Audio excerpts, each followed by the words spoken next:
could be a novel way to stop bullying. It comes from a Utah mom who decided that her fiance's 10-year-old should wear thrift store clothes after she was caught taunting a classmate for the way she was dressed. So is this a creative punishment or cruel shaming? GMA's Cam Matheson has the story.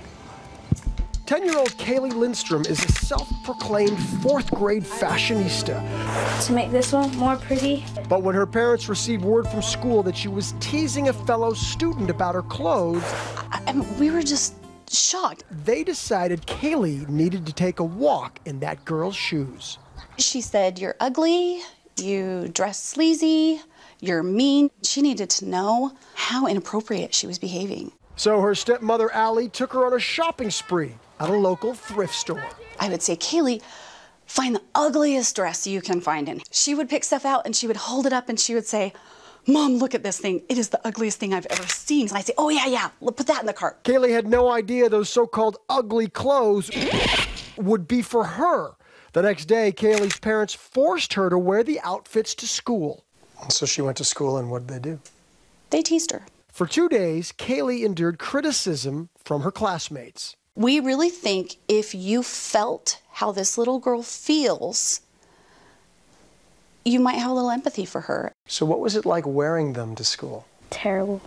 Like, why would they do that to me? Like, I'm still the normal person. It doesn't matter what you wear. Would you have your mom and dad teach you this lesson another way? No. You're happy that they did it this way? Kaylee later apologized to the girl she bullied, and now they are best friends. But some parenting experts disagree with this type of humiliation punishment, claiming it can be harmful to a child's self-esteem. Through humiliation, the child learns that they're less than, that they're defective. I don't think this is the way to teach empathy. But Kaylee's parents stand by their decision. For us, we really feel like it was the best idea and it was the best solution to help Kaylee be the best person she could be. She learned exactly what we wanted her to learn, and we couldn't be happier. For Good Morning America, Cameron Matheson, ABC News, Salt Lake City. A whole lot to chew on there. Let's go more now with parenting expert Dr. Karen Gorn. Thanks for coming in, author of A Guide to Dealing with the Teenage Years. Well, it seemed to work in this case. Yes. Good idea? I actually think it's a very creative idea.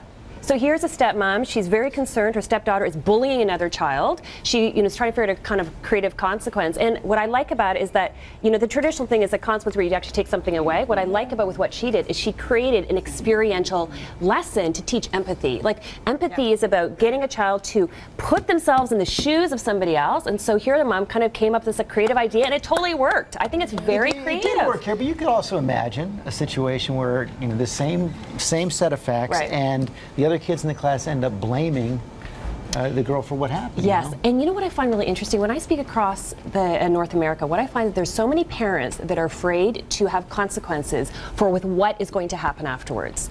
And that, when I work with parents, I want parents to parent based on principles, not by emotion. There's so many parents that are afraid, well, if I put a consequence, my kids are going to stop talking to me, or it's going to backfire. And we're looking at it backwards. I think we've given too much power to kids. I think parents, in an appropriate way, have to take our power back and say, this is not right, so here's going to be the line, and we're going to try to figure out in terms of a way for you to actually develop these amazing skills. We have to parent them. Yes. To parent now so that hopefully when they are adults, we can be friends. Absolutely. I had somebody tweet me, though, this morning saying they weren't sure about it because they thought it might equate wearing clothes purchased as they did with being bad, that somehow that was a bad thing. Yeah, you know what I find interesting? Like, I grew up wearing secondhand clothes. Yeah. So did I. Right? So did we all. I'm like, how is this so bad? I mean, it'd be different if, the mother is making her daughter wear clown costume. Yes. She's simply getting her to wear secondhand clothes. And bullying is such a big problem. Yeah, I think she took it seriously. I think it's fantastic. And bullying. Creative, loving parenting. Yes.